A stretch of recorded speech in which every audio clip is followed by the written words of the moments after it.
Nu, labrīt! Labrīt visiem! Sveicināti KT LTRK webinārā.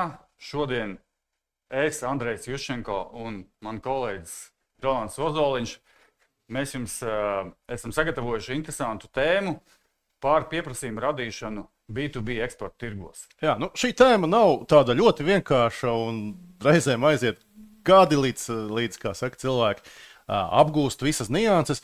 Tāpēc šodien mēs esam nolēmuši parunāt par 5 svarīgākajām lietām, par ko vajadzētu padomāt un ko mums arī praksa liecina, ka tad, ja uzņēmumi padomā, viņiem izdodas daudz vieglāk. Bet... Jā, ķeramies klāt. Es domāju, tas, ko mēs gribētu arī jūs lūgt, noteikti aktīvi piedalīties un jautāt, uzdot savus jautājumus vai komentārus čata logā. Mums tas noteikti būs arī noderīgi, un mēs mēģināsim pielāgot arī šo te mūsu prezentācijas saturu jūsu jautājumiem un atbildēt uz tiem, uz kuriem mēs varēsim, bet vēlāk varbūt atbildēt uz tiem pārējiem. Tā kā droši izmantojiet šo te iespēju, aktīvi piedalieties, un tad ķeramies klāt. Jā, nu, sāksim ar jautājumu tādu. Kam vispār vajadzētu notikt, lai darījums, kad jūs pārdodat kaut kādu produktu vai pakalpojumu ārvalstu tirgos, vispār varētu notikt? Jā, un ja mēs paskatāmies, kas ir jāizdara, Andrej? Pirmkārt, būtu jāsaprot, kas ir tas pircējs, kuram mēs gribam kaut ko piedāvāt. Jā, jā es piekrītu. Tā būtu pirmā lieta. Jā. Pēc tam droši vien vajadzētu kaut kā pamēģināt, kaut kādā veidā piesaistīt viņa uzmanību.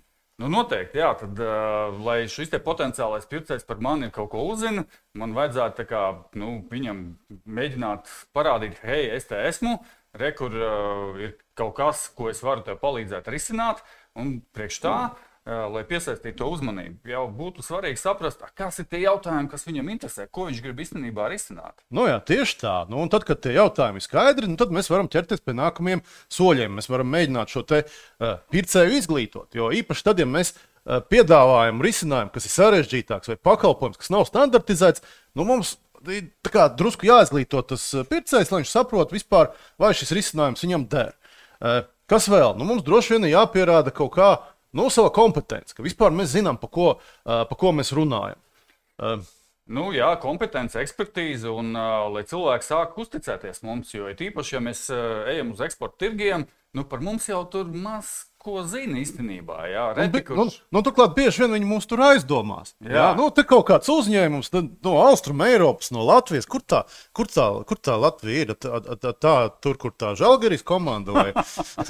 Tā arī var gadīties, ka cilvēki jauc arī tādā ziņā, bet viennozīmīgi šis te uzticēšanas moments, viņš ārkārtīgi svarīgs. Un pēc tam mums ir arī noteikti klientam ir kaut kādi jautājumi, kaut kādi iebildumi. Mums tie ir jānovērš, mums jākliedē šaubas, mums ir jāspēj nodemonstrēt mūsu piedāvājums vai tā daļa, tā, lai klientam nebūtu šaubu par to, ko mēs piedāvājam. Kopumā varētu teikt, ka mums ir pēc būtības jāizdara 2 lielas lietas.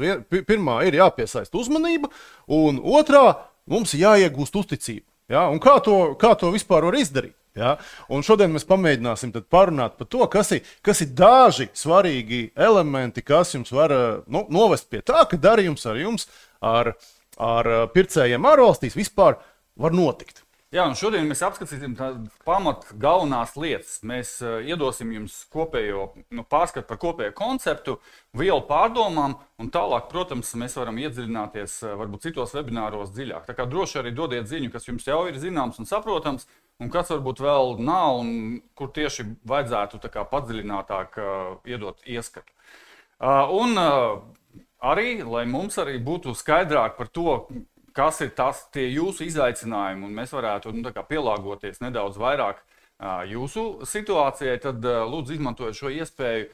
Kur ir QR kods. Es ceru, ka lielākā daļa no jums zina, kā ar šo strādāt. Tad ar mobilo telefonu jūs varat attiecīgi viņu nolasīt un atvērt nelielu aptāju, tur burtiski 2-3 jautājumi, un ierakstīt, kas ir tie jūsu top izaicinājumi, ar kuriem jums sanāk ikdienā saskārties. Tikmēr varbūt mēs īsumā izstāstam par to, kas mēs tādi esam. Kāpēc jums vajadzētu mūsos klausīties un cerams arī uzticēties. Redziet, īstenībā droši vien vairums no jums vai ražo kaut kādus produktus vai pakalpojumus, un laika gaitā jūs droši vien esat iemācījušies labāko praksi, kā atlasīt pareizos materiālus, kā viņus apstrādāt, kā organizēt darba procesu un kā nonākt līdz kvalitatīvam produktam.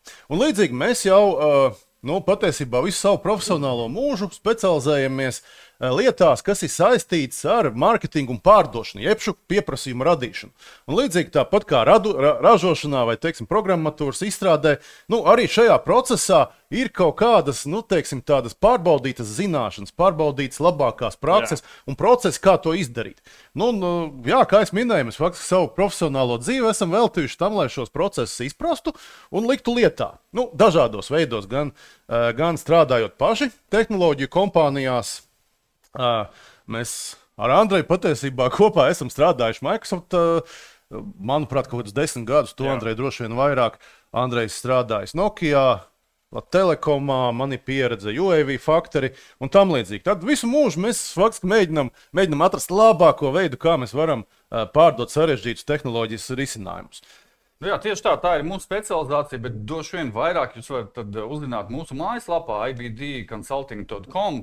Arī pieteikties bezmaksas konsultācijai. Jā, bet tas arī viss par mums. Es domāju, visiem, kas interesē, droši varat vērsties mūsu lapā un uzzināt vairāk. Tas es domāju, šobrīd varbūt arī būtu pietiekami par mums. Bet varbūt izrunājam, ar ko tad atšķirās šī pārdošana vietējā tirgu no pārdošanas eksporta vai starptautiskā tirgu? Tieši tā, jo tā ir baigi svarīga lieta. Un kāpēc tā ir svarīga lieta? Tāpēc, ka strādājot vietējā tirgu, tie ir citi spēles noteikumi. Un daudz uzņēmumi, kas sekmīgi vietējā tirgu, laika gaitā ir iemācījušies, kā būt baigi sekmīgiem vietējā tirgu. Un tas viņiem arī izdodas. Savukārt ārvalstu tirgos spēles noteikumi ir savādāki. Un tad mēs esam tā kā, iemesti augstā ūdenī un mums atkal jāmāc pa jaunu peldēt. Te galvenās lietas, kuras ir jāsaprot, kā vietējais tirgus ir jūsu mājas tirgus. Viņš jūs jau pazīst, jums viegli sasniegt klientus. Varbūt pat, ja jūs strādājat kaut kādā nišu tirgū, tur pat neiet runa par simtiem vai tūkstošiem klientu, bet dažiem, tad viss notiek tā salīdzinoši jau atstrādāti un salīdzinoši skaidri. Tad, ja mēs runājam par starptautisko tirgu, tā ir pavisam cita vide. No vienas puses tā sniedz ārkārtīgi milzīgu izaugsmas iespēju, te pašā laikā arī izaicinājums. Tirgus ir milzīgs, bet mēs nevaram izmantot to priekšrocību, kas mums vietējā tirgu, ka mūs pazīst. Vai ka mēs varam apstaigāt pāris nedēļu laikā visus klientus, vai tur, dažu nedēļu laikā vispār apzvanīt visus, kas varētu būt mūsu klienti, teiksim, vietējā tirgu. Tā kā personīgu kontaktu mums tā izveidot, ir diezgan sarežģīti. Grūtāk.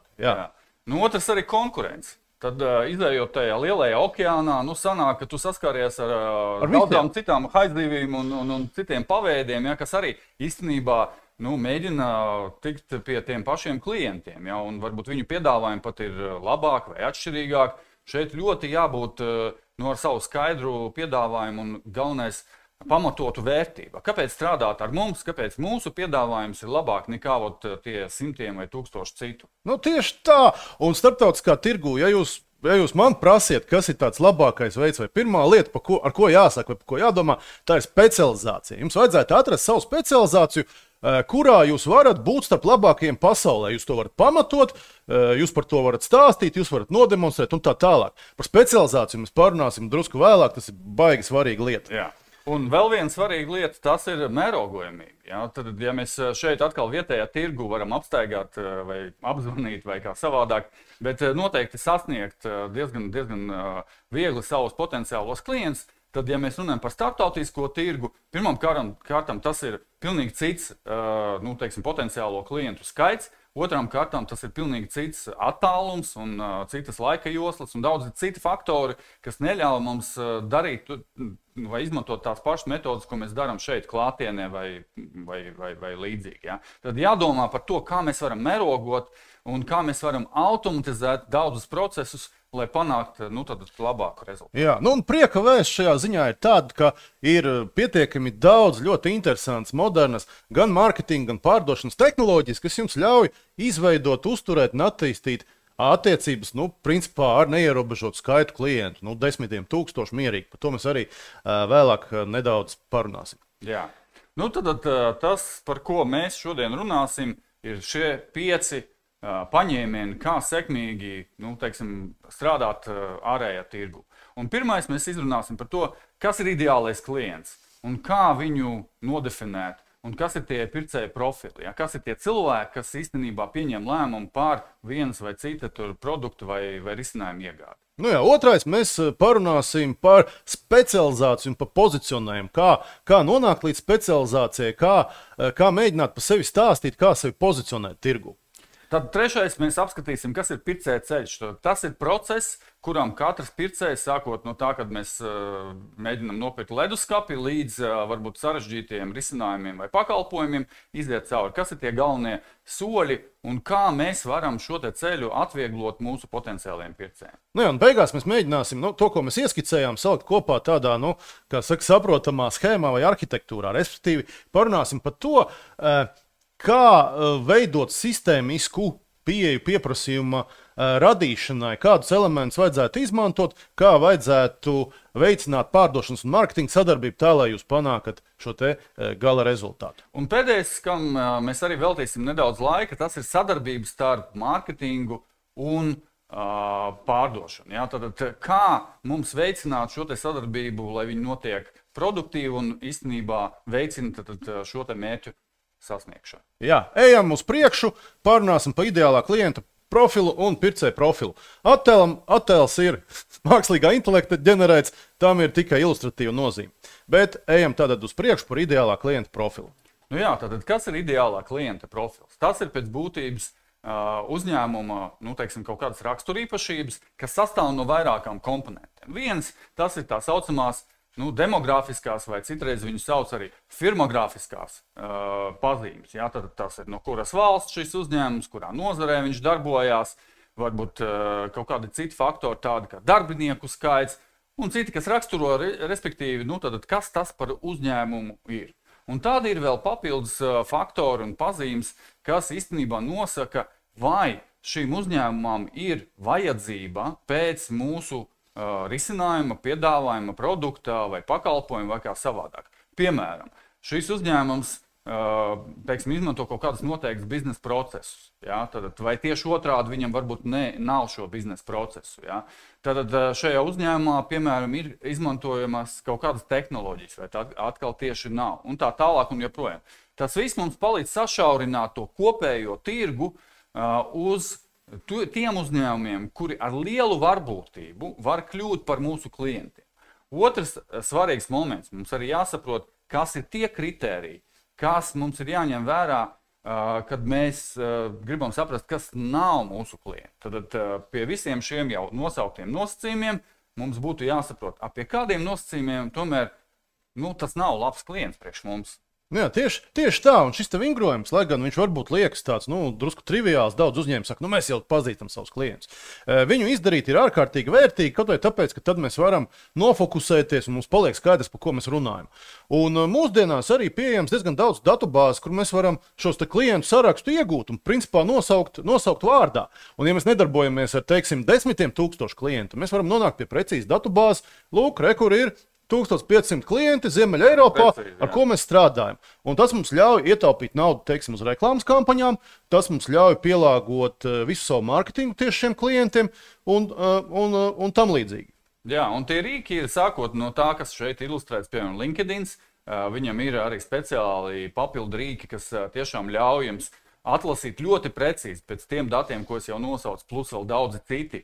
Tieši uzņēmums un vēl jau vairāk redzēt arī papildu informāciju un atrast arī lēmumu pieņēmēju šajos uzņēmumus un tā tālāk. Un tā atsevišķa tēma, par ko mēs arī noteikti varam izstāstīt, bet droši vien citreiz. Bet pirms arī jūs nonākat līdz tam sarakstam, arī svarīgi saprast kopējo tirgu. Un tā statistika ir dabūjama arī citos. Jā, pieņemsim Eiropas Savienību. Eurostat statistika satur ļoti bagātīgu informāciju par dažādām uzņēmumu grupām. Izmantojot NACE2 kodu, tad tas ir universāls kods, kas ir piešķirts katram uzņēmumam, kas ir reģistrēts Eiropas Savienībā. Jūs varat iegūt diezgan detalizētu statistiku par uzņēmumu skaitu, par darbinieku skaitu šajos uzņēmumos, darbības rādītājiem un tā tālāk.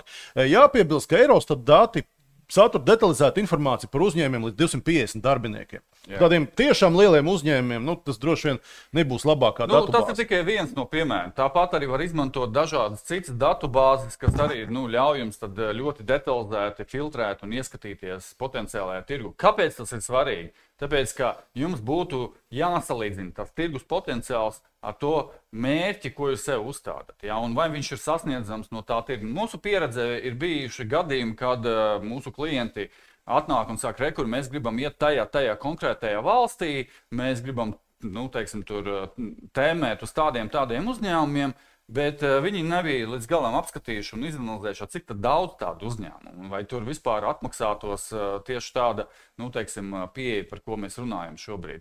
Un beigās izrādās, ka varbūt tur ir jāpaplašina tie tirgi, vai tieši otrādi ir varbūt jāsašaurina, jo viņi pārāk daudz. Un tā tālāk. Tā kā tur ir daudz aspekti, kas tiešām ļoti vērtīgi, kad jūs saņemat šos te datus un salāgot viņus ar tiem mērķiem, kas jums ir izvirzīti. Tātad pirmais līmenis ir atlasām klientus, tad uzņēmumus, kas mums varētu būt mērķa tirgus. Nākamais līmenis ir pamēģināt noprofilēt ļoti specifiski pircējus, jeb cilvēks, kas iesaistīti pirkšanas lēmumu pieņemšanā. Parasti šie cilvēki būs vairāk, tas nebūs viens cilvēks. Ja? Un parasti ir tā, ka piedalās gan biznesa cilvēki, gan tehniskie cilvēki. Ja? Un pēc dažādiem datiem tie var būt pat 6, pat varbūt 11 cilvēki, kas piedalās pirkumā. Jā, tas ir atkarīgs no uzņēmuma lieluma, no uzņēmuma specifikas, jo mazāk uzņēmums, jo tā lēmuma pieņemšana notiek daudz vienkāršāk. Arī no produkta viņa sarežģītības ietekmes. Bet viennozīmīgi ir tas, ka tas nav kaut kāds vienīgais cilvēks uzņēmumā, kas pieņem tādus lēmumus. Tur noteikti ir vairāk cilvēku, vismaz 2-3 iesaistīti. Un jums ir jāsaprot, kas ir šī pircēja komiteja tā saucamā, ja? Un kādas ir šo cilvēku lomas. Ja? Un atkal ir cilvēki, kas inicijē pārmaiņas, ja? Tad mēs sagaidām, ka viņi ir tie, kas izrāda iniciatīvu, ka viņi meklē un atrod, un tad viņi iekšēnē mēģina pārdot. Bet ir cilvēki, kas varbūt tieši otrādi var bloķēt vai pretoties tam pārmaiņām. Mums arī jāsaprot, kas tie varētu būt un kāpēc, kāda motivācija viņiem. Un ir cilvēki, kas galā pieņem lēmumu, piemēram, uzņēmuma vadītājs vai finanšu direktors, vai varbūt viņi abi kopā. Tad katram ir sava loma un katram ir sava tā piedalīšanās un mērķi tajā procesā. Jā, un labs paņēmiens, kā šo informāciju apkopot, ir noprofilēt šos te dažādos cilvēku profilus vai tipus, kas piedalās pirkšanas režīmā. Uz ekrāna ir labs piemērs, ja? Un ko mēs šajā profilā vēlamies iekļaut. Mēs gribam saprast, kas šim cilvēkam ir svarīgi, kāda viņa mērķi, prioritātes, kā mēra viņa darba rezultātus, kas ir tie darbi, kas viņam būtu vispār jāveic, ja? Kas ir riski, no kā viņi baidās, kas ietekmē viņa lēmumu pieņemšanu, kas ir, ikdienas izaicinājumi, kādi varētu būt šiem cilvēkiem tipiskie iebildumi. Ja, tas ir ļoti svarīgi. Un tad citas lietas, kāda ir demogrāfija, tas ir puisis, meitene, kāds vecums, kādu vietu šis cilvēks ieņem organizācijā, kāds viņa intereses, kādos kanālos mēs viņu varam noķert. Jā, jo labāk mēs saprotam šo te potenciālo pircēju, ja, un lēmumu pieņēmējiem, jo labāk mēs varam pamatot uz viņu balstītām prioritātēm un argumentiem, kāpēc mēs esam tiešām piemērots piegādātājs un kāpēc mūsu produkts ir labs. Kas šeit ir arī svarīgi, varbūt no tā visa, ko jau Rolands iezīmē, ir arī ārkārtīgi svarīgi saprast, kur viņi meklē informāciju. Kas ir tie kanāli, kurus viņi izmanto, lai, meklētu sev potenciālos piegādātājus vai meklēt atbildes uz kaut kādiem darbu saistītiem jautājumiem. Vai tas tiešām ir tikai LinkedIn, vai varbūt ir arī kaut kādas profesionālās grupas, ir kaut kādas varbūt gan online, gan offline, tā saucamās kaut kādas tikšanās un tā tālāk, kurās notiek tā apspriešana. Kam viņi uzticās, kam viņi varbūt seko un ieklausās un tā tālāk. Tas jums no mārketinga viedokļa dos ārkārtīgi svarīgu informāciju un palīdzēs efektīvāk sasniegt šo te mērķa pircēju. Jā, labākā metode pircēju profilēšanai ir veikt pircēju intervijas, ar viņiem aprunāties. Otra labākā metode droši vien ir iekšēji piesaistot pārdevējus, cilvēkus, kas šiem cilvēkiem runā ikdienā, tad iekšienē mēģināt šos profilus izveidot. Nu, un pati sliktākā metode droši vien ir mēģināt piemeklēt līdzīgus cilvēkus, teiksim, LinkedInā un pamēģināt saprast, kas viņiem ir kopējs. Es vienmēr dotu priekšrokas intervijām. Jā, intervijas noteikti tas, kā jūs varat validēt. Noteikti pašiem sākumā jāapraksta, līdzīgi pēc šī parauga vai kāda cita. Teiksim, jāieliek savu pieņēmumu, savas zināšanas, kā jau Rolands minēja, tur kopā ar pārdevējiem, ar cilvēkiem, kas tiešām strādā ar šiem pircējiem ikdienā. Bet šie pieņēmumi būtu jāvalidē, un vislabākais veids to caur dzīvajām intervijām. Un tas parasti neaizņem daudz laika, bet ārkārtīgi vērtīgs. Nu jā. Iesim tālāk pie superīgās lietas, par ko es jau runāju, tad specializācija un pozicionējums. Specializācija ir lieta, kas mums ļauj sasniegt vairākus mērķus reizē. Pirmkārt, tas ļauj izcelties tirgū. Ja? Un, ja mēs paskatāmies no pircēja puses, pircēji arī vienmēr tomēr izvēlēsies dienas beigās speciālistus. Kāpēc? Tāpēc, ka speciālistu strādāt ir mazāks risks, speciālists zina, ko viņš dara, speciālists to ir darījis varbūt visu mūžu vai pietiekami daudz reizes, lai izdarītu to efektīvi. Ja jūs specializējaties, jums ir mazāk konkurentu. Jā, tīri pēc definīcijas speciālistu nav šausmīgi daudz. Jā. Specializācija iekšēji, ja teiksim, es eju pie Andreja, tur kā priekšnieka Andreja, klausies, man te ir vairāk risinājumu atrasti. Andrejs droši vien arī piekritīs tam, lai mēs izvēlamies to, kas ir speciālists. Jā. Un specializācija nozīmē arī to, ka uzņēmumam pašam, pat cik viņš specializējas, viņš veic atkārtots procesus, viņam paliek zemas izmaksas piegādāt šo produktu vai risinājumu. Te arī ļoti pragmātisks pamatojums, kāpēc jāspecializējas. Ja mēs paskatāmies, mēs visi meklējam kādu speciālistu. Ja? Mēs ejam pie ārsta, mēs ejam pie konkrēta ārsta. Ja? Vai tāpat arī uzņēmums. Ja viņam ir kaut kāds izaicinājums, ir kaut kāda problēma, viņš nemeklē cilvēkus vai uzņēmumus, kuri var palīdzēt atrisināt visu. Viņš meklē tādu, kas saprot viņa nozare, saprot viņu darbības sfēru, ir saskāries jau iepriekš ar šādām līdzīgām problēmām, un viņam ir risinājumi tai problēmai, ļoti konkrētai problēmai. Un, ja jūs paturat to prātā, tad arī paliek ļoti viegli komunicēt ar šiem klientiem un sagatavot arī savus piedāvājumus. Un tad viņi paliek ārkārtīgi relevanti. Ja? Un mēs esam saskārušies bieži ar situācijām, kad mēs jautājam, labi, bet ko jūs darat? Ja? Kāds ir tas jūsu piedāvājums? Mēs vispār varam izdarīt visu. Jā. Mēs esam baigi labi. Tieši tā. Un tāpat kā jebkurā lietā, piemēram, ja jūs plānojat uzcelt māju, droši vien ir viens speciālists, kurš potenciāli var uzcelt no sākuma līdz beigām, bet tāpat mēs saprotam, ka tajā procesā ir vajadzīgi dažādi eksperti un tā tālāk. Un vislabāk mēs meklēsim, ja šis ir grīdas meistars, tad viņš droši vien vislabāk varēs saprast un man šo te grīdu ieklāt. Tāpat arī līdzīgi biznesā. Un tas vienmēr jāpatur prātā. Un vēl viena tāda lieta ar specializāciju, kas saistās ar to ideālā klienta profilu. Tad, kad mums ir skaidra specializācija, mums paliek arī baigi skaidrs, kas šai specializācijai ir ideālais klients. Un tad mums ir viegli šo tirgu saprast un saskaitīt, vai šai specializācijai ir pietiekami liels tirgus, teiksim, Ziemeļa Eiropā, lai mēs varētu vairākus gadus augt, lai mēs varētu pelnīt un tam līdzīgi. Ja mēs paskatāmies vienkārši tādu piemēru, teiksim, CRM, gandrīz visiem uzņēmumiem CRM piedāvā simtiem ražotāju visā pasaulē. Konkurence ir tāda, ka tur nopelnīt principā neko nevar. Ja, es katru reizi, kad dzirdu par jaunu CRM, es esmu pārsteigts. Kur tad tirgus? Ja, bet savukārt, ja mēs paskatāmies uz nišu vai tādu šauru specializāciju, teiksim, CRM zobārstiem, ja, tirgu ir varbūt, 3-4 uzņēmumi, kam ir specializācija šajā jomā. Konkurence ir maza. Klientu nav šausmīgi daudz. Jā, atkal, ja mēs runājam par starptautisko tirgu, droši vien simtiem, varbūt tūkstošiem. Jā, bet uzmanību pievērst savu specializāciju ir viegli, un tas tirgus ir pietiekami liels, lai tur varētu būt ilgstoša naudas plūsma, augsta peļņa, un dienas beigās visi ir priecīgi. Un tas ir pielāgots process, pielāgots produkts. Jā. Ja es kā zobārsts, tad es iešu un meklēšu tieši, kā man vadīt savu klientu, teiksim, tur datubāzi vai kā man uzlabot savu klientu, teiksim, attiecības un tā tālāk, vai ir tāda sistēma tieši man? Jā, un patiesībā, ja tu nemeklēsi CRM sistēmu, tu dzirdēsi, ka tur ir uztaisīta CRM sistēma zobārstiem. Droši vien gribēs paklausīties, kas tur ir, varbūt tas man tomēr nodara. Tāpat arī var būt jebkurā citā sfērā, tajā, kurā jūs noteikti var specializēties. Te vienīgi jāsaprot tieši, kas tā specializācija, kas visatbilstošāk tam tirgum. Tas var būt ne tikai konkrēti uz segmentu, uz kaut kādu nozari, tāpat arī var būt uz kaut kādu biznesa procesu vai uz kaut kādu, produktu specifiku.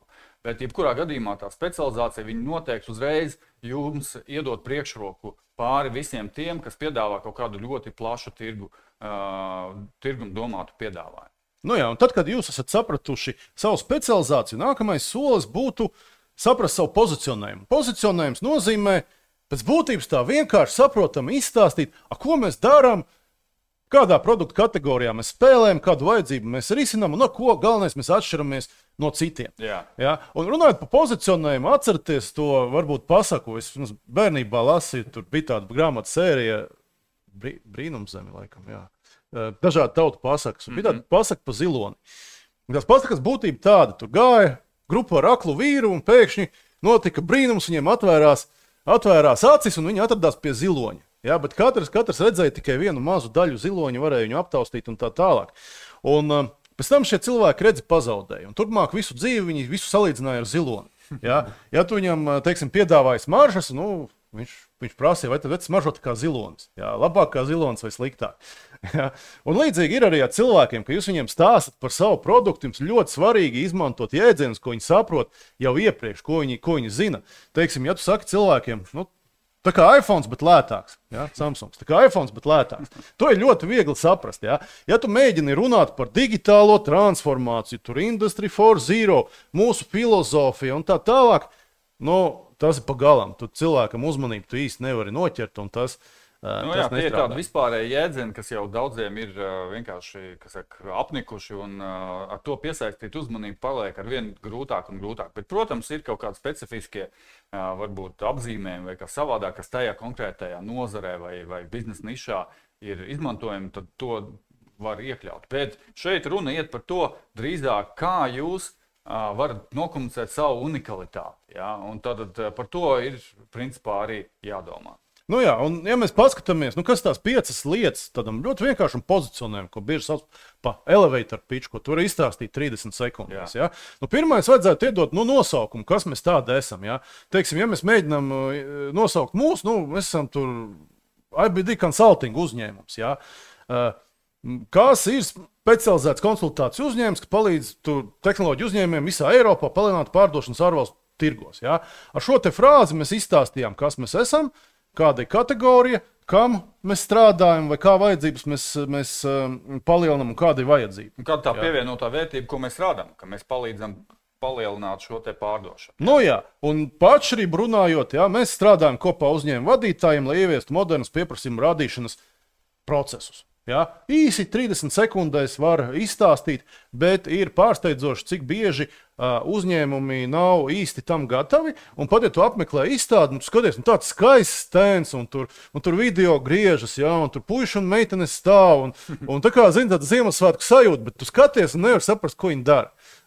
Tā kā pozicionējums, pat ja tā liekas, tad vienkārši lieta tā ir ārkārtīgi svarīga.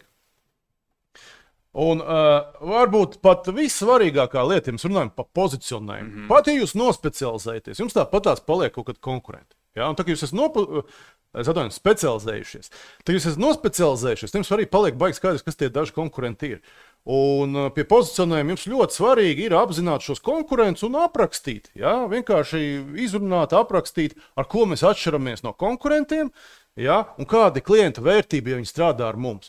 Un atkal tas palīdz mums ne tikai mārketingā, tas palīdz pie pārdošanas, pie sarunām ar klientiem. Tas padara skaidrāku gal galā, kas mums par sevi jāraksta, brošūrās, weblapā un daudz kur citur. Un tepat ir tādi taktiskie paņēmieni, kad apzināti veido aprakstus, kā mēs atšķiramies no konkurentiem, vai drīzāk tā alternatīva tādām vai citām produktam vai piedāvājumam tā tālāk. Un ļoti atklāti tad salīdzina. Tas arī ir viens no veidiem, kā īstenībā piesaistīt uzmanību un piesaistīt jaunus potenciālos klientus, jo daudzi cilvēki kas varbūt šodien lieto vienu kaut kādu produktu, viņi kļūst neapmierināti kaut kādā brīdī un viņi meklē, kādas ir alternatīvas. Vai atkal tie, kas ir izvēles priekšā, viņi zina, ka lūk, šis ir ļoti spēcīgs risinājums, bet varbūt viņus tur neapmierina cena vai vēl kaut kas tāds. Un tad viņi meklē, vispār, kādas alternatīvas pastāv tam vislabākajam risinājumam. Ja? Un tad tajā brīdī, ja jūs šādu informāciju atklāti piedāvājat, tad jums arī ir iespēja iegūt potenciālos pircējus. Tad viņi redzēs, viņi sapratīs, izlasot, kas ir jūsu priekšrocības. Te gan jābūt ļoti uzmanīgiem un fokusēt savu to aprakstu vai to ziņu nevis uz to, cik tur varbūt nepilnvērtīgs tās piedāvājums no konkurenta. Cik daudz viņi slikti cilvēki. Produkts labs, bet viņi slikti cilvēki. Cik daudz vairāk ir jāfokusēs uz to, lai pamatot tiešām, kāpēc jūs esat unikāli, vai kas ir tās atšķirīgas. Un jūs nekad šajos materiālos nedrīkstat melot.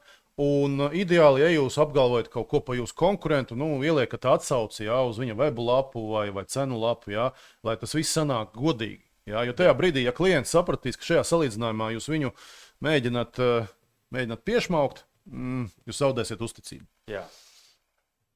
Nākamā lieta - pirkšanas ceļš un mārketinga saturs. Pēc būtības, kā es jau minēju, katrs no mums iziet kaut kādam noteiktam procesam, kad mēs gatavojamies kaut ko iegādāties vai plānojam kaut ko varbūt. Un bieži vien tas sākums ir nepatīkams. Vienu rītu tu uzzini, kad veļas mašīna vairs nestrādā.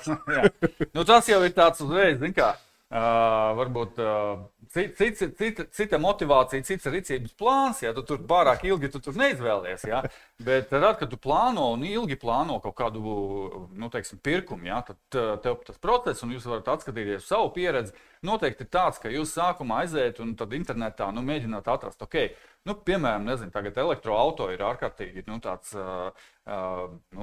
ļoti, ļoti aktuāls temats, droši vien tās cilvēks, kurš aizdomājas par elektroauto iegādi, pirmais, ko viņš mēģina darīt, viņš iet un mēģina saprast, kāda elektroauto vispār eksistē, kādas ir atšķirības. Tad viņš iet un sāk meklēt to informāciju, sāk mēģināt sevi izglītot par šo tematu, par problemātiku un tā tālāk. Un joprojām tad viņš vēršās pie kaut kādām autoritātēm. Ja kādam draugam ir aprunājis, tad arī aprunājās, un tā tālāk. Un tad pamazām viņam jau sāk sašaurināties. Pirmkārt, viņam sāk iezīmēties vispār, kādi tie piegādātāji vai kādi, elektroauto man tieši precīzi vajag. Cik man liela baterija vajag? Tad nākamais, tad viņš nonāk līdz jau piegādātājiem, un tad jau viņš sāk iesaistīties ar tiem piegādātājiem un jau testēt viņus un tā tālāk. Bet šis piemērs varbūt arī ilustrē to, kā notiek tas arī B2B vidē. Tas nav ļoti atšķirīgi. Arī B2B vidē tie cilvēki, kam kaut kas ir sasāpējis vai kaut kāda problēma sāk parādīties, viņi principā seko tam pašam procesam. Viņi vēršās digitālajā vidē un pie kaut kādiem citiem avotiem, mēģina sevi izglītot un mēģina sagatavot savu lēmumu. Un tikai tad, kad jau lēmums gandrīz jau ir gatavs, un viņiem tikai atliek verificēt šo lēmumu un pārbaudīt viņu ar kaut kādiem aprēķiniem vai kādām citām lietām, tad viņi īstenībā vēršās pie pārdevēja. Tas ir ārkārtīgi svarīgi šo lietu saprast, jo redz, ka ir noteikti tāds paradoks. Ja jūs mērat jūsu pārdošanas rezultātus tikai pēc tā, cik daudz pieteikumus jūs saņēmāt un cik daudz pieteikumus jūs, pārdevāt beigās, jūs nekādīgi nepievēršat uzmanību tam, kas notiek pirkuma ceļā pirms tam, kad potenciāli pircēji ir ar jums sazinājušies. Un ja jūs neveidojat mārketinga saturu, ja jūs neplānojat pirkšanas ceļu, jūs, principā ļoti nopietni ierobežojat savu biznesa izaugsmi. Jo šie klienti par jums nekad īsti tā neuzzina. Jums tur nav webinārs, ko noskatīties. Vai jūsu mājaslapā nav, vednis, kā nopirkt ERP sistēmu, un tam līdzīgi. Klientam principā nav nekā, ko no jums viņš var uzzināt. Tā situācija ārkārtīgi bīstama. Un tāpēc, tāds viens paņēmiens vai viena pieeja, kas šeit ļoti labi darbojas, ir pirkšanas ceļš. Un pirkšanas ceļa plānošana. Un pirkšanas ceļš balstās uz tās domas, ka pirms pirkšanas ceļa ir kaut kādas fāzes, tādas tīri psiholoģiskas, kam pircējs iziet cauri. Sākot ar to, ka pirmā fāze ir, vai man vispār ir problēma, vai man ir problēma, vai man ir iespēja. Jo, ja potenciāliem pircējiem nav ne problēma, ne iespēja, viņš neko nedarīs vispār, viņš nebūs ieinteresēts. Ej, tu prom, es šito negribu dzirdēt, man tas vispār tur spams. Tā ir visbiežāk izplatītākā kļūda, kad uzņēmumi vienkārši sāk startēt pie potenciāliem, it kā viņiem šķiet potenciāliem pircējiem, ja, ar domu, rekur mums ir taču tik forši piedāvājums, ja, rekur cena. Rekur lieliska cena vai vēl kaut kāds cits faktori, bet viņiem neizdodas. Un kāpēc tas neizdodas? Tāpēc, kā līdz šim uzņēmums nav varbūt palīdzējis šai mērķa auditorijai apzināt to problēmu, vai apzināt riskus, vai potenciāli kaut kādu ieguvumu no šīs problēmas risināšanas. Un, ja viņi to nav apzinājuši, ja mums nav problēmas galvā, kāpēc mums būtu jādomā par kaut kādu risinājumu, kāpēc mums būtu jātērē laiks un vēl jau vairāk nauda, lai kaut ko darītu? Tieši tā, un arī mārketinga saturs te spēlē ļoti lielu lomu, jo tieši ar mārketinga saturu jūs varat izglītot cilvēku par problēmu, mēģināt viņu vest pretī risinājumam, stāstīt par to, kāds ir tirgus, kādi ir risinājumi, kā jūsējais atšķiras un tā tālāk. Jā, tad nākamajā posmā, tad, kad problēma ir apzināta, tad cilvēkam sāk rasties interese. Kā tad risināt? Kā tad risināt šo problēmu? Kāda pastāv risinājumi? Kā to dara citi? Kādas labākās prakses? Jā, ko eksperti saka? Jā, ko eksperti saka? Ko Kristaps raksta par saviem piedzīvojumiem ar elektroautorātu? Piemēram. Tad šeit jau ir skaidra motivācija un skaidrs darbības plāns atrast, kā atrisināt šo konkrēto problēmu. Ja? Un tieši šajā brīdī mums ir jāparāda sava ekspertīze un jāpalīdz apzināt potenciālos risinājumus un iegūt to uzticamību. Jā, tieši tā. Un ārkārtīgi svarīgi tas, ka šajās divās fāzēs, kad potenciālais pircējs apzinās problēmu vai kad viņam ir interese, šajā brīdī viņiem prāts ir atvērts. Jūs viņus varat izglītot, jūs viņus varat pārliecināt par kaut ko, jūs viņiem kaut ko varat iestāstīt. Jā. Pēdējā fāzē, kad viņi jau pabeiguši šo te un viņi uzskata, ka mēs visu esam uzzinājuši par produktu, jūs vairs ielikt iekšā nevarat, tāpēc, ka viņu prāts ir, kā saka, aizvērts, un tagad es gribu izvēlēties. Man jau ir apnicis, es pusgadu pētu informāciju, vairāk es negribu dzirdēt neko. Tagad es gribu izvēlēties. Ja? Un tā ir fāze, kad šie te cilvēki nonāk līdz pirkuma apsvēršanai. Un šajā brīdī kas ir svarīgi? Svarīgi ir demonstrācijas, svarīgi ir detalizēta izmaksu aprēķini. Ja? Cik man tā veļas mašīna ilgi kalpos, vai elektromobils, cik es maksāšu pa viņu, teiksim, mēnesī. Jā, tur jau nav jāpārliecina par to, ka viņam tā lieta ir jāpērk vai kā savādāk. Tur viņš mēģina, tas pircējs, saprast, kas ir tas piegādātājs. Jā, no tām divām, trim opcijām, kura ir īstā. Jā, kur ir īstā, jā, un pārliecināties, ka viņu tie secinājumi, ka viņš ir kaut kādā izpētes rezultātā ieguvis, vai viņi tiešām atbilst tam, ko viņš sagaida. Un tas ir tas svarīgākais moments. Un, ja mēs paskatāmies uz to, tad atkal, kāpēc daudziem nesanāk un neizdodas pietiekami efektīvi radīt šo te pieprasījumu, tāpēc, kā bieži vien tiek palaists garām tas fakts, ka šī te pārdošanas sarunai gatavība vai gatavība pārdošanas sarunai, viņi attiecīgi atšķirīgi. Ja mēs runājam, kā jau pieminēts iepriekš, par cilvēkiem, kur atrodas tajā procesa sākumā, runāt ar viņiem par kaut kādu iegādi vai mēģināt viņu kaut ko pārdot. Pilnīgi bezjēdzīgi. Viņš nav gatavs. Ja, tur ir jāfokusēs uz to, lai viņu izglītot pār to, ka ir problēma. Jāpalīdz viņam ieraudzīt šo te problēmu vai riskus un iespējas. Otrajā fāzē, tad viņam jau interesi ir, bet atkal viņš vēl nav gatavs iegādāties. Tuvojoties, protams, tā lēmuma pieņemšanai, tā vajadzība pat aprunāties ar pārdevēju, viņi pieaug. Ja? Un tieši tajā brīdī mums ir visu savu komunikāciju, visu savu darbību ir jāfokusē uz jau pārdošanu un pārdošanas aktivitātēm. Kā mēs teiksim tā, varbūt tā praktiskāk, kā mēs šo te varam realizēt? Mēs veidojam daudz dažāda, teiksim, mārketinga satura, ko mēs izplatām, un tajā brīdī, kad mēs gribam, teiksim, radīt pieteikumus, mēs, teiksim, šajā schēmā, ko mēs redzam, tad te ir tāda schematiski ļoti vienkārši piltuve attēlot. Ja mēs skatāmies no kreisās puses, tad mēs izmantojam Facebook, LinkedIn, Twitteri un blogus, lai radītu izpratni par šo te problēmu, par vajadzību.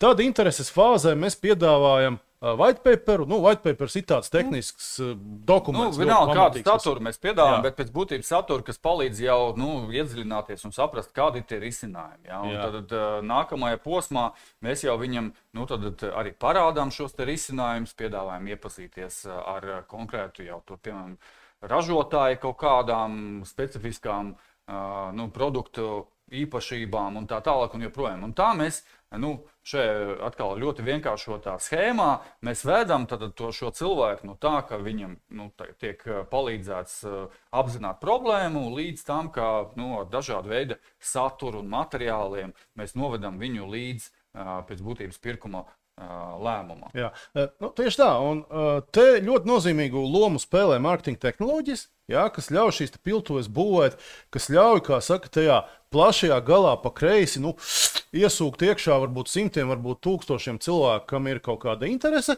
Ja? Un atkal, šis ir ļoti vienkāršots piemērs. Šodien mums nav laika, kā saka, parādīt, nodemonstrēt tehnoloģijas un tā tālāk, bet ir jāpatur prātā, ka bez tehnoloģijām jūs šo praktiski nevarat realizēt. Es teiktu, ka droši vien tā centrālā tehnoloģija ir mārketinga automatizācija. Jā, vai tas prasīs vienkārši ļoti daudz manuālā darba un atkal zaudēs tā kvalitāti un efektivitāti. Jo šeit jau mērķis ir tāds, ka izlaist savu šo piltuvi pēc iespējas vairāk tās mērķa auditorijas, lai attiecīgi pārdevēji jau, teiksim, šī procesa rezultātā saņem kvalitatīvus, atlasītus un uzsildītus potenciālos pircējus, ar kuriem viņiem ļoti viegli sanāk runāt. Viņi, teiksim, jau ir gatavi šai te sarunai, un viņiem nav jautājumu vispār, kas jūs tādi esat un kāpēc man ar jums jārunā. Ja? Tad šis ir tas viens no tiem mērķiem. Jā. Varbūt pirms ejam tālāk, es gribētu aicināt skatītājus uzdot jautājumus čatā. Ja? Mēģināsim atbildēt, jo savādāk mums ar Andreju tāda sajūta, ka mēs runājam tā kā radio DJ naktī spēlējam kaut kādu mūziku, raidītājs īstenībā ir izslēgts, jo mēs nezinām, vai kāds mūs dzird vai nedzird. Kad dzird, jā, tā kā droši rakstiet komentārus, mums ļoti svarīgi jūsu atgriezeniskā saite. Ne. Tālāk parunāsim par mārketingu un pārdošanas piltuves vadību. Es ceru, ka piltuves koncepts ir pazīstams. Droši vien tiem no jums, kas ir saistīti ar pārdošanu vai strādā pārdošanā, ir pazīstama pārdošanas piltuve. Ja? Un pārējais šo pārdošanas piltuvi mēs uzskaitām CRM-ā, Tātad reģistrējam kontaktus un atzīmējam, kādā fāzē viņi atrodas. Vai tur ir pieteikums, vai tur ir aizsūtīts piedāvājums, vai bijusi tikšanās un tā tālāk. Šis process no uzņēmuma uz uzņēmumu var atšķirties, bet tas, ko ir svarīgi ņemt vērā, ir tas, ka uzņēmumiem vajadzētu domāt par mārketinga piltuves daļu, tātad, kas šeit attēlā ir augšā zaļajā krāsā, kas nāk pirms pārdošanas. Tāpēc, ka pēc būtības mārketings un mārketinga paņēmieni būtu tie, kas rada pieprasījumu, kas piesaista uzmanību, kas izglīto klientus un tā tālāk. Un šajā procesā vienā vai otrā brīdī notiek arī reģistrācija, tātad pieteikums, kad cilvēks pierakstās, teiksim, uz white paper, pierakstās uz webināru, varbūt pierakstās uz demonstrāciju un tam līdzīgi.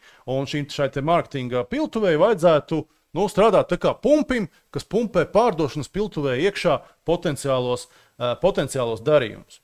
Jā, un vēl arī svarīgi tas, ka ne visi tie, kas piesakās, piemēram, pie jums un viņi interesēs par kaut kādām tēmām, par kurām jūs tā kā stāstat, ir jūsu, pircēji. Jā, tā piltuves daba. Tā mēs arī runājam arī sākumā par to, ka jums ir jābūt tiem kritērijiem, kas nosaka, kas ir tas jūsu ideālais klients un kas ir tie kritēriji, kas var norādīt uz to, ka šis nav jūsu pircējs. Un tieši mārketinga uzdevums maksimāli vai maksimizēt to līdu vai pieteikumu skaitu, kas atbilst jūsu ideālā klienta profilam. Bet tajā pašā laikā nepieļaut situāciju, ka pārdevējs saņem šos nekvalitatīvus pieteikumus un viņi tērē savu laiku. Tieši tāpēc arī tur viens no posmiem ir šis kvalificēšanas posms. Un kvalificēšana notiek gan pēc kaut kādiem kritērijiem, kas ir tā pati demogrāfija vai firmogrāfija vai kaut kādi citi, plus vēl arī šodien mārketinga procesi un tehnoloģijas ļauj mērīt arī uzvedību. Tātad vai šīs kontakts, kas mums ir pieteicies, vai viņš parāda kaut kādas pazīmes par to, ka viņu interesi tiešām attīstījusies, un viņam ir gatavība jau runāt ar pārdevējiem. Atkal tur ir vairākas lietas, un mēs atsevišķi kaut kādu varam par to parunāt, bet šis ir ārkārtīgi svarīgs, kā tādā veidā ieviešot savu piltuvi, jūs varat strādāt ar ļoti lielu apjomu no tirgus, un otram kārtam tiešām fokusēties uz tiem, kas izrāda to interesi un kas atbilst jūsu potenciālajai pircēju profilam. Un, ja mēs pieejam šim te piltuves jautājumam analītiski, ja, tad saliekot kopā to, ko mēs runājām iepriekš par ideālo klienta profilu, ja mēs saskaitām, paskatāmies statistiku, kuros tirgos šie ideālā profila klienti atrodas, tad patiesībā mēs varam tīri analītiski saskaitīt, cik daudz mums nepieciešami darījumi, teiksim, pārdošanas piltuvē, lai mēs sasniegtu biznesa izaugsmes mērķus. Andrej, varbūt nākamo slaidu. Ja? Un līdzīgi mēs varam pareiķināt atpakaļ, cik tad mums ir vajadzīgi pieteikumi, ko saģenerē mārketings, cik daudz mums ir vajadzīgi varbūt pat apmeklētāji weblapā, lai mēs sasniegtu šos te mērķus. Un tas, ka mēs atkal gribētu pievērst jūsu uzmanību šeit, ir tas, ka šis tāds salīdzinoši vienkāršs modelis, kur mēs plānojam, ka mēs pārdosim 21 darījumu. Tātad zem vina ir 21 darījums. Ja? Un mēs arī, zinot vidējo darījumu, esam saskaitījuši, cik tas mums dod ienākums. Ja? Un atpakaļ skaitot, mēs varam izreikināt, ja mēs gribam 21 darījumu, droši vien mums kādiem 24 vajadzētu būt jau sarunās. Ja? Kādam būs pa dārgu, kādam kaut kas notiks. Ja? Mums droši vien vajag, pirms tam mums vajag spēt pierādīt savu vērtību droši vien 37. Un līdzīgi atpakaļ mēs varam izskaitīt un saprast, cik tad mums vajag investēt mārketingā, ja? Cik mums daudz nepieciešams pārdevēja resursus, lai šos darījumus slēgtu un tam līdzīgi. Un atkal, kā minēju, teiksim, tad parasti tas tehnoloģiskais nodrošinājums, kas ir zaļajai daļai, jeb mārketingam ir mārketinga automatizācija, un pārdevēji parasti darbojas ar CRM. Jā, un tā rezultātā jums veidojās pēc būtības pilna tāda piltuvas bildi, jā, tajā pašā CRM sistēmā vai vienalga, kur tas varbūt arī Excelī, bet neskatoties to, respektīvi jūs varēsiet diezgan skaidri redzēt, cik jums ir piltuvas sākumā, kas ir tie pieteikumi, kā viņi virzās uz priekšu, cik daudz laika tas aizņem, un mērīt pēc būtības savu mārketingu un pārdošanas efektivitāti. Jā, un beigās tas jums sanāk tāds, pārdošanas dzinējs, principā. Tāds tā kā, atkal pumpis, jā, ieguldot vairāk mārketingā, jūs ziniet, ka jums iekritīs vairāk pieteikumu, un vairāk pieteikumu nozīmē, ka, pēc kaut kāda laika jums būs vairāk ienākumu, lielāka biznesa izaugsme. Jā, ļoti liela pārredzamība un īstenībā iespēja gan plānot darbu, gan arī attiecīgi viņu pārvaldīt. Jo jūs tad varat redzēt tieši, kur tad mums, piemēram, rodas kaut kādas neefektivitātes. Piemēram, mums ļoti daudz pieteikumu, bet tad viņi piemēram, pazūd. Jā. Kāpēc? Tad mēs varam iedziļināties un mēģināt to risināt. Vai, piemēram, nonāk ļoti daudz līdz pārdevējiem, un tad pēkšņi mums darījumi nenotiek. Ja? Kāpēc tas tā ir? Mums ir ļoti labas iespējas tad detalizēt apskatīt. Šie konkrēti pieteikumi, viņi nonāca līdz pārdevējiem, kāpēc viņi tālāk nevirzījās, kādi bija iemesli un tā tālāk un joprojām. Tad, tiešām tā ir. Un arī tā kā es jau sākumā runāju, līdzīgi kā ražošanā ir kaut kādas kvalitātes sistēmas, kvalitātes kritēriji. Tāpat tās ir šajos procesos. Ja? Tā nav māksla, tā ir vairāk zinātne. Ja? Un faktiski, ja mēs skatāmies starptautisko tirgu, jums jārēķinās, ka jūs mēģināt konkurēt. Jūs konkurējat ne tikai savu produktu, bet lielā mērā jūs konkurējat ar šo te procesu. Cik labi jums ir salikti mārketinga pārdošanas procesi, cik viņi ir konkurētspējīgi un tā tālāk. Labā ziņa ir tā, ka tas, ko mēs redzam pēc pieredzes, ir tas, ka patiesībā lielākajai daļai uzņēmumu ir problēmas, un tās problēmas gandrīz tādas pašas ir kā vietējiem uzņēmumiem, tādas pašas ir arī ārvalstu uzņēmumiem. Tāpēc es teiktu, ka lielākajā daļā gadījumu šos ārvalstu uzņēmumus ar labu procesu var diezgan labi arī apspēlēt. Un šobrīd, kad konkurence pieaug arī visā tirgu, tad šiem procesiem un vispār tam mārketingam pieaug arī ārkārtīgi tā nozīme. Tieši uzņēmumi, kas tajā investēs laicīgi, sakārtos laicīgi, nenozīmē, ka obligāti jāiegrūž tur liela nauda, bet savieto kārtībā, tad tā ir arī konkurence priekšrocība. Un par šo saviešanu kārtībā, arī pēc pieredzes mums sanāk tā, ka parasti pētot, veicot auditu, mēs atrodam to, ka nauda tiek patiesībā neoptimāli tērēta. Ja? Tā kā savedot procesu kārtībā, bieži vien jau sanāk pretējais, ka jūs varat tērēt mazāk, bet jūs varat iegūt lielāku rezultātu. Ok, tad virzamies tālāk. Kā tad izveidot tādu pieeju? Un, mums, strādājot jau šos 6-7 gadus ar klientiem, izveidojās jau tāda tā kā sistēma, kur mēs arī šobrīd piedāvājam jūsu uzmanībai. Un, to jūs varat arī mēģināt realizēt. Ja mēs skatāmies, kas nepieciešams, lai jums sekmīgi darbotos pieprasījuma radīšana, tad skaidrs ir tas, ka jums ir nepieciešama sistēma. Un otra lieta, jums ir nepieciešama disciplīna, jo bez disciplīnas sistēma nedarbojas. Ja? Un, ja mēs paskatāmies uz to, kas ir pamatā šai sistēmai, tad tur ir divas tādas lielas lietas. Viena no kreisās ir tirgus stratēģija. Ja? Tad tās lietas, par ko mēs runājam, ideālā klienta profils, pozicionējums, specializācija un vairākas citas lietas. Ja? Bet šī stratēģija ir atkarīga no jūsu izpratnes par tirgu. Tātad izpēte un analīze ir ļoti svarīga lieta, lai jūs saliktu labu tirgus stratēģiju. Ja?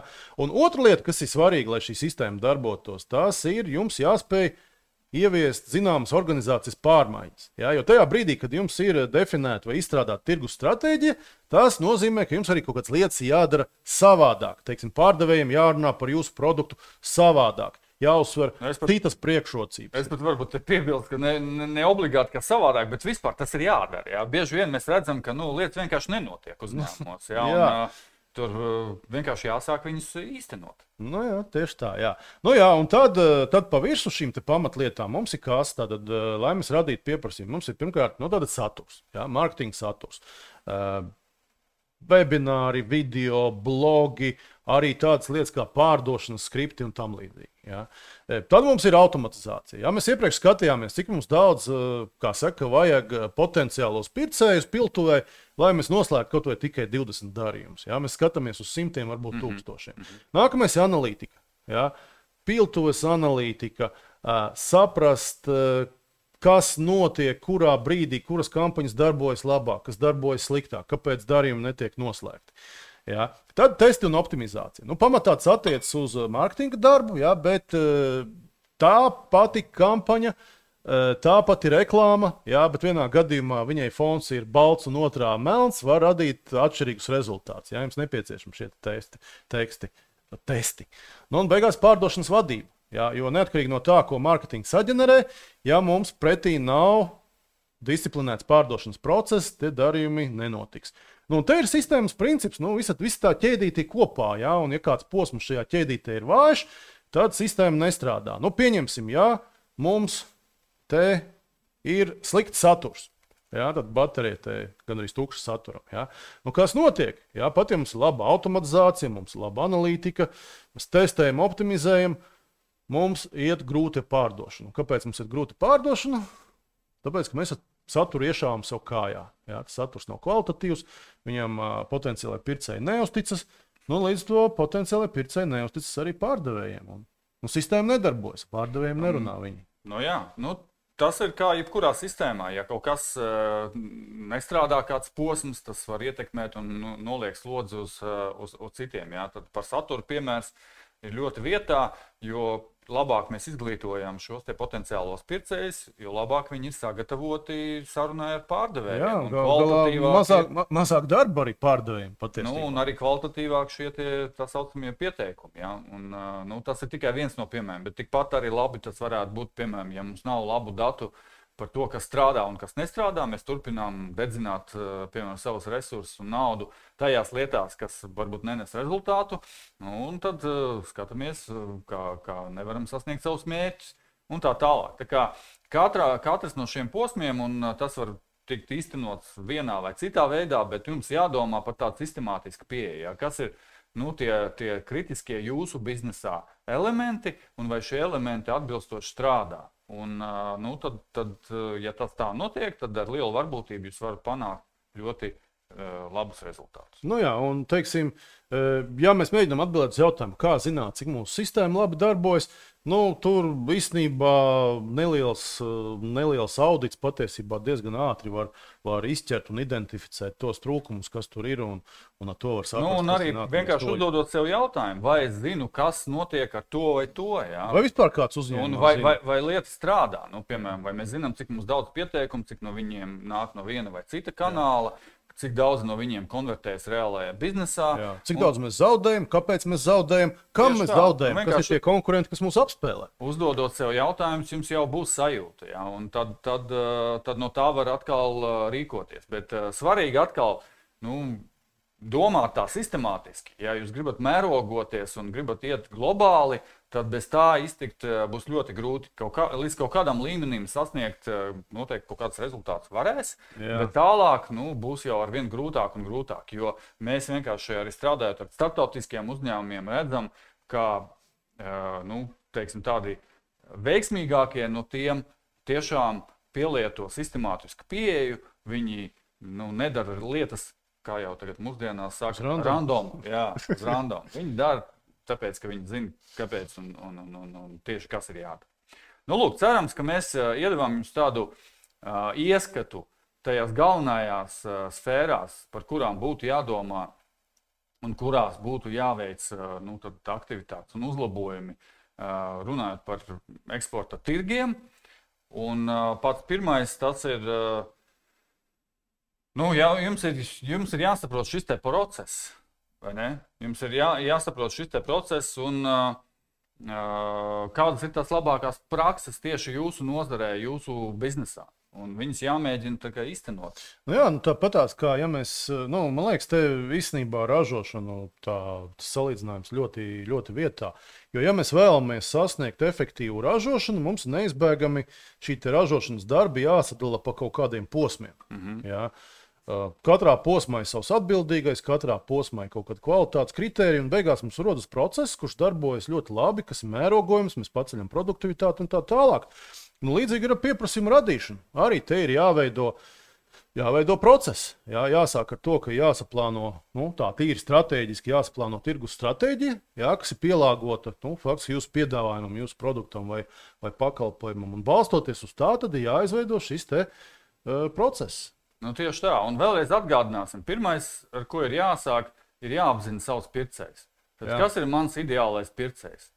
Un kas nav mans ideālais pircējs? Tas nenozīmē, ka jūs nestrādāsiet ar šiem uzņēmumiem, bet jums ir jāsaprot, kā mēs varam noteikt un kvalificēt savus, šos te pircējus. Jā. Otrs, tas ir, kas pieņem lēmumu, uz kā pamata. Kādus kanālus viņi izmanto, lai, iegūtu informāciju un atlasītu sev pircējus piegādātājs atvainojas, un tā tālāk. Tad nākamais solis ir pēc būtības izplānot, kā mēs tiekam līdz viņiem. Jā. Kas ir šis te pircēja ceļš? Ar kāda veida saturu mēs varam viņiem atvieglot šo ceļu? Kā mēs viņus izglītojam par problemātiku, kā mēs viņiem palīdzam apzināt iespējamos risinājumus, un beigās, kā mēs paņemam to pieprasījumu, kas jau tirgu eksistē, kur cilvēki jau ir izglītoti un viņi meklē sev piegādātājus. Kas ir tie kanāli, kas ir tās piedāvājums, ar ko mēs ejam. Un ir ļoti labi jāpārdomā katram no šiem posmiem arī, kāds ir tas jūsu unikālais piedāvājums, ar ko jūs atšķiraties no konkurentiem, kā parādīt savu ekspertīzi, kā parādīt savu unikalitāti un vērtību. Un tas, no kā mēs gribētu varbūt šeit jūs atturēt, ir izmantot cenu kā galveno jūsu priekšrocību. To mēs esam pārliecinājušies ļoti daudzas reizes, ka cena ir svarīga, bet tas viennozīmīgi nav vienīgais un būtiskākais kritērijs, pēc kā B2B pircēji šobrīd atlasa sev piegādātāju. Es teiktu tā, ka galvenais iemesls, kāpēc jūsu piedāvājuma izvēles ir cena, tas nozīmē, tā godīgi sakot, ka jūs esat nofēlojuši marketingu un tas ir strupceļš, jo jūs būs grūti to ilgtermiņā noturēt. Jā. Un patiesībā mēs to arī redzam, ka ir uzņēmumi, kam ir ļoti labs produkts, bieži vien labāks par konkurentiem, jā, bet kam tā cena ir tik zema, ka tas traucē patiesībā pārdot šo pašu produktu. Ja tu nevari ieguldīt mārketingā, tu nevari piesaistīt uzmanību, nevari radīt uzticību, ja beigās tev neviens īsti nepērk. Un mums ir bijis gadījums, kad mēs intervējam klientus, un klients saka, vispār mēs sākumā baigi šaubījāmies par to produktu, tāpēc, ka viņš likās nedabiski lēts. Mums bija bailes viņu pirkt. Tieši tā. Lūk, un, protams, jādomā par to sistemātisko realizāciju tam visam, un mēs jau par to izstāstījām. Bet, ja gadījumā jums ir interese šo sarunu paturpināt, tad mums vienmēr ir pieejama konsultācijas iespēja mūsu mājaslapā ibdconsulting.com. Jūs varat aizpildīt pieteikumu, tur mums ir tāda opcija ieplānot zvanu. Un mēs labprāt ar jums izrunāt tieši konkrēti jūsu gadījumu. Pirms tam droši vien paprasītu nedaudz informācijas, lai mēs varētu iepazīties, bet visā kopumā šeit nav nekādu saistību. Tad jūs varat vienkārši pieteikties, un mēs tur stundas laikā varam izrunāt, kā tieši jūsu situācijai būtu jārīkojas. Un uz ko būtu jāpievērš, kam būtu jāpievērš uzmanība, runājot par kaut kādiem konkrētiem jau tirgiem, konkrētiem scenārijiem. Jā, tieši tā. Nobeigumā, ko es gribētu teikt visiem paldies, kas piekdienā ziemā saņēmās un piedalījās mūsu webinārā. Es domāju, tas jau ir labs pirmais solis panākumiem. Pirms mēs ejam prom, man tomēr gribētos mudināt un redzēt kādu jautājumu vai komentāru. Gribētos kādu jautājumu, ko varētu atbildēt, vai varbūt saķert galvu un teikt, ka tāds jautājums, ka mēs nevaram šito atbildēt. Varbūt mirkli pagaidīsim, vai būs, un ja nebūs, tad, kā domā, Andrej, būs vai nebūs? Parasti ir. Droši vien šodien varbūt daudz vielas pārdomām, ļausim cilvēkiem arī apdomāt, un ja jums būs tie jautājumi, droši rakstiet mums. Jūs vienmēr varat atrast mani un Rolandu arī LinkedInā vai mūsu mājaslapu. Mēs būsim priecīgi atbildēt uz jūsu jautājumiem. Un mums arī, es domāju, ka vēl būs pasākumi un webināri sadarbībā LTRK, kā mēs to darījām iepriekš. Un mēs turpināsim dalīties pieredzē un dalīties ar zināšanām, kas var noderēt eksporta tirgu apgūšanā. Mums arī diezgan daudz publicētu materiālu, gan mājaslapā, gan YouTube kanālā. Tur ir 10 stundas webināru ierakstu. Tā ka, ja vēlaties uzzināt vairāk, konkrētāk, dziļāk par to, ko mēs runājām, šie materiāli ir pieejami. Labi, tad paldies jums, lai veicās jūsu lietā un biznesā. Lai nākamais 2024. gads ir izrāviena gads, un mēs ar Andreju esam, kā saka, priecīgi un gatavi jums palīdzēt, lai tas ir izrāviena gads. Un tiksimies droši vien tieši saistē kaut kad nākamreiz. Jā. Paldies par uzmanību. Visu labu.